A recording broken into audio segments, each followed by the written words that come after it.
Again in our YouTube channel Excel Official Classes. Today we taught you Chapter 1 Life Process यानी biology का पहला part जैव प्रक्रम, उसके बारे में आपको आज मैं कंटिन्यू करता हूँ। मैंने कल पढ़ाया था हमारे दांत, हमारे टीथ और टीथ्स। मैंने बताया था टीथ्स हमारे 4 प्रकार होते हैं। एक चीज मैंने उसमें कल बताया था, सबसे मजबूत चीज, ठीक, इनेमल हमारे दांत में लगा होता है। आपको बताया गया था कि हमारे दांत में इनेमल जो लगा होता है सबसे मजबूत चीज होती है, ठीक। सबसे मजबूत चीज क्या होती है? इनेमल, जो कभी नहीं खराब होती, ठीक। और जो डेंटाइन होता है सीमेंट की तरह मजबूत होता है, लेकिन जब वो सफाई नहीं होगी दांत की तो डेंटाइन भी कमजोर हो जाता है। जैसे सीमेंट है, कई दिन अधिक दिन रखे रहो खराब हो जाती है, ठीक। तो वैसे डेंटाइन भी होता है। तो आज हम अपना अगला टॉपिक कवर करते हैं। हमारा अगला टॉपिक है श्वसन। क्या है? श्वसन, जिसे कहते हैं रेस्पायरेशन। रेस्पायरेशन, ठीक। श्वसन का अर्थ क्या होता है? श्वास लेना, ठीक। श्वसन का अर्थ क्या होता है? श्वास लेना। इसके बारे में हम बताते हैं आपको।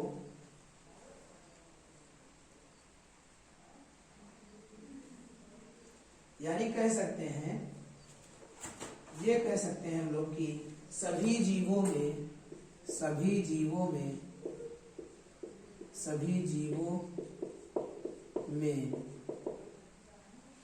कोशिकीय स्तर पर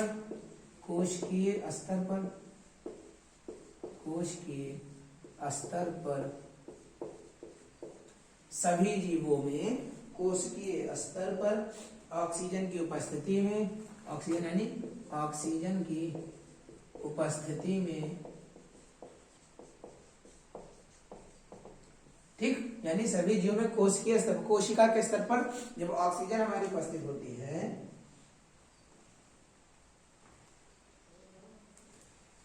ऑक्सीजन उपस्थित है तब क्या होगा? ऑक्सीजन जहां होगा ऑक्सीडेशन होगा। यानी उपस्थिति में भोजन का जैविक ऑक्सीकरण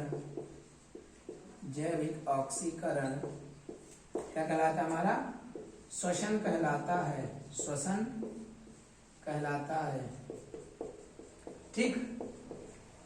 सभी जीवों में कोशिकीय स्तर पर ऑक्सीजन की उपस्थिति में भोजन का क्या? जैविक ऑक्सीकरण श्वसन कहलाता है, ठीक। अब श्वसन, ये तो सबको पता है ना, सबको जरूरत होती है। श्वसन क्या होता है? सभी जीवों के लिए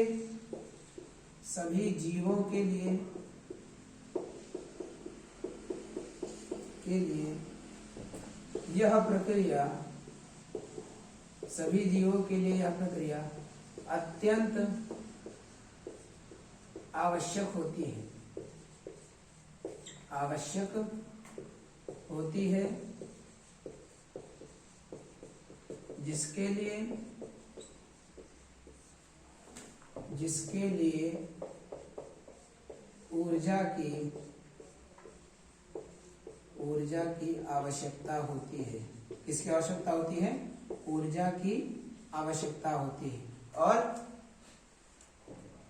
जिस ऊर्जा की जरूरत होती है,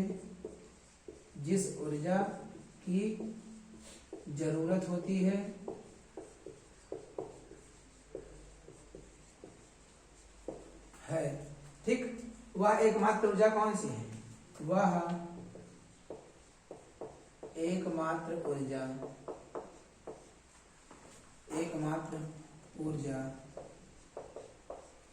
क्या होती है? सौर ऊर्जा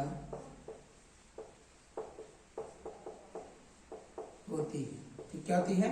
सौर ऊर्जा होती है, ठीक। अब आगे बताते हैं कि इसमें होता क्या है।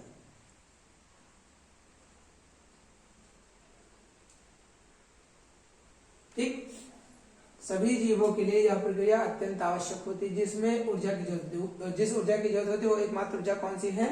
सौर ऊर्जा, ठीक। अब सौर ऊर्जा यानी सूर्य का प्रकाश, सूरज की रोशनी, ठीक। सूरज की रोशनी, अब आप गलत नहीं समझ सकते हैं। सूर्य की रोशनी यानी सूर्य का प्रकाश, सूर्य की किरणें, ठीक। इसमें ग्लूकोज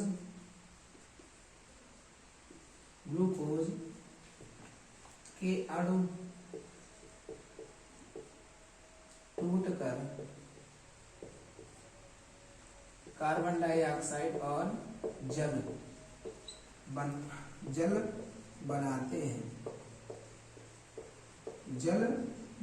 हैं और ग्लूकोज से बंधित ऊर्जा ठीक, ग्लूकोज से बंधित ऊर्जा धीमी गति से पादपों से मुक्त हो जाती है और एटीपी में संग्रहित हो जाती है। ठीक, ये था हमारा श्वसन। ठीक, ये था हमारा श्वसन यानी रेस्पिरेशन। सभी जीवों में कोशिकीय स्तर पर O2 की उपस्थिति में भोजन का जैविक ऑक्सीकरण यानी ऑक्सीकरण उपचयन आपको पता ना, ऑक्सीकरण यानी ऑक्सीडेशन, ऑक्सीडाइजिंग से क्या कहते हैं, ऑक्सीकरण। आप भी देख लीजिए, ऑक्सीकरण को क्या कहते हैं, उपचयन। ठीक, उपचयन कहते हैं। और जिसमें सभी जीवों के लिए यह प्रक्रिया बहुत अत्यंत आवश्यक है, आवश्यक नहीं अत्यंत आवश्यक है सभी जीवों के लिए, खास करके इसके लिए पादपों के लिए सबसे जरूरी होता है। पादपों के लिए यह प्रक्रिया सबसे जरूरी होती है क्योंकि इसमें एकमात्र ऊर्जा की जरूरत होती है, एकमात्र ऊर्जा सूर्य का प्रकाश, सूर्य की रोशनी में मैंने कहा। ठीक, और इसमें जो ग्लूकोज के अणु होते हैं किसमें टूटते हैं, कार्बन डाइऑक्साइड और जल में, दो ही चीजों में टूटते हैं।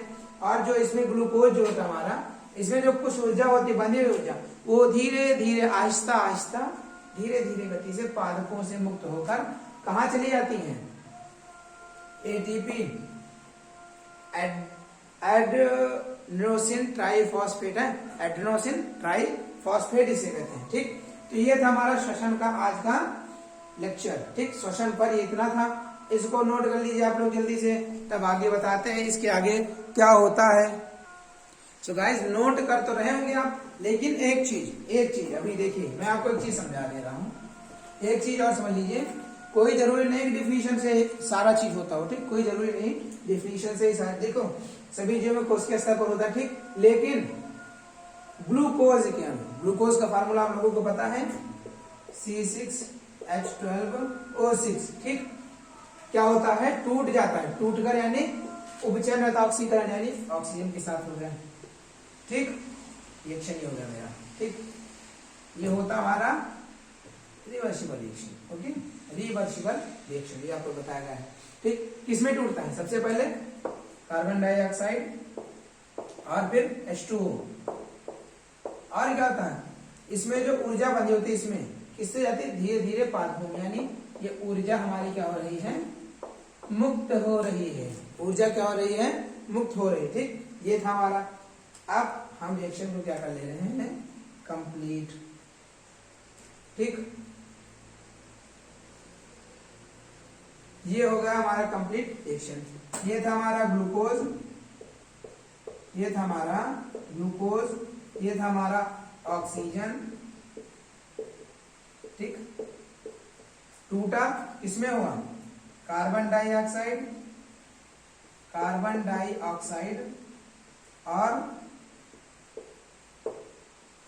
और ये हमारा जल, पानी, और ऊर्जा क्या हो रही है, मुक्त हो रही है। अब नोट कर लीजिए, इसको स्क्रीनशॉट ले लीजिए आप लोग, अच्छा होगा स्क्रीनशॉट ले लें, तब हम आगे बढ़ाएं, थोड़ा आगे भी ले जा सकते हैं।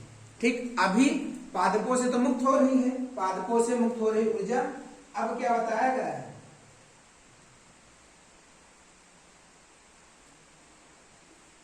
नोट हो गया सबका ना।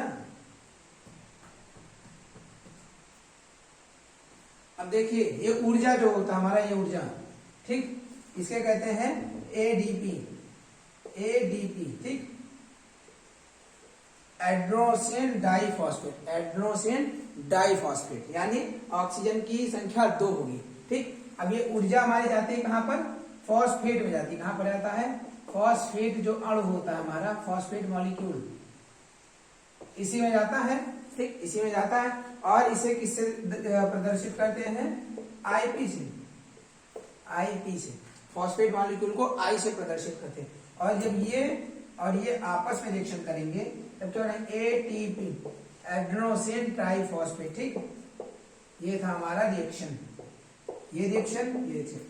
इतना ही था हमारे श्वसन में, शुरुआती श्वसन जो हमारा था, जितना मैंने आपको लिखाया, मैंने वो सारी चीजें आपको अभिक्रिया में नोट करा दी, दोनों में समझा दी, ठीक। ये था श्वसन पर लेक्चर। आगे बढ़ते हुए हम अपने कुछ टॉपिक्स को और कवर करते हैं, तब तक आप लोग इसको नोट कर लीजिए, जल्दी से स्क्रीनशॉट ले लीजिए, जल्दी जल्दी। अब हम आगे बढ़ेंगे किस पर, श्वसन के प्रकार पर भी बढ़ेंगे, ठीक, श्वसन के प्रकार पर भी। सो गाइस, अभी मैंने बताया श्वसन के प्रकार पर हम बढ़ते हैं धीरे धीरे। श्वसन हमारे कितने प्रकार के होते हैं, श्वसन समझा दिया मैंने आप लोगों को। अब श्वसन के प्रकार पर बढ़ते हैं, ठीक। श्वसन हमारे दो प्रकार के होते हैं, लिख लेते हैं। श्वसन हमारे, श्वसन दो प्रकार के होते हैं, दो प्रकार के होते हैं। नंबर 1 ऑक्सी श्वसन, ऑक्सी श्वसन। नंबर 2 अनाक्सी, अनाक्सी श्वसन। ये किसमें होगा, कोशिकीय पर होगा, कोशिकीय स्तर पर, अभी बताएगा ना, कोशिकीय स्तर, ठीक। कोशिकीय स्तर पर ऑक्सी श्वसन होता हमारा, और अनाक्सी हमारा कोशिकीय स्तर पर नहीं होता है। ये जो हमारा ऑक्सी होता है इसे एरोबिक कहते हैं, ठीक। इंग्लिश वाले हैं aerobic respiration, aerobic respiration. Second है एनाएरोबिक, एनाएरोबिक रेस्पायरेशन, ठीक है। दो टाइप्स हो गए। अब दोनों पर हम कंटिन्यू होते हैं। हमारा पहला पॉइंट क्या है, अनऑक्सी श्वसन या ऑक्सी श्वसन पढ़ लेते हैं, ठीक। ऑक्सी श्वसन होता क्या है, ऑक्सी श्वसन कोशिकीय स्तर पर होता है, आपको बताया गया है, ठीक। कोशिकीय स्तर पर होता है। ये चीजें भी आपको बताई गई है, ठीक। श्वसन क्रिया यानी सांस लेने के लिए, सांस लेते हैं, ठीक। तो क्या होता है, इस क्रिया में लिख सकते हैं, इस क्रिया में मनुष्य व जीव ऑक्सीजन की सहायता से, ऑक्सीजन की सहायता से श्वसन करते हैं, श्वसन करते हैं, ठीक। इस प्रक्रिया में ग्लूकोज के अणु, ग्लूकोज के अणु, कार्बन डाइऑक्साइड, कार्बन डाइऑक्साइड और जल, कार्बन डाइऑक्साइड यानी CO2 और जल यानी H2O टूट जाते हैं, टूट जाते हैं और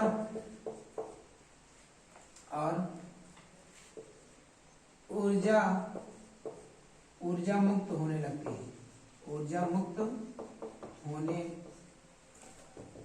लगती है, ऊर्जा क्या होती है, मुक्त होने लगती है, ठीक है।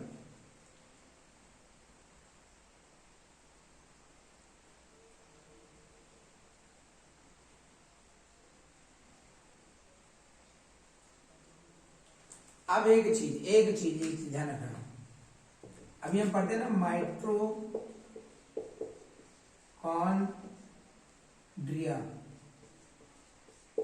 माइटोकॉन्ड्रिया को ही कोशिका का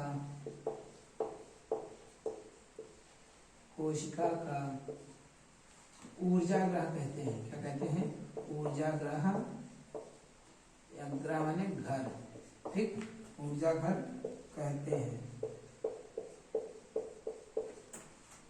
यानी पावर हाउस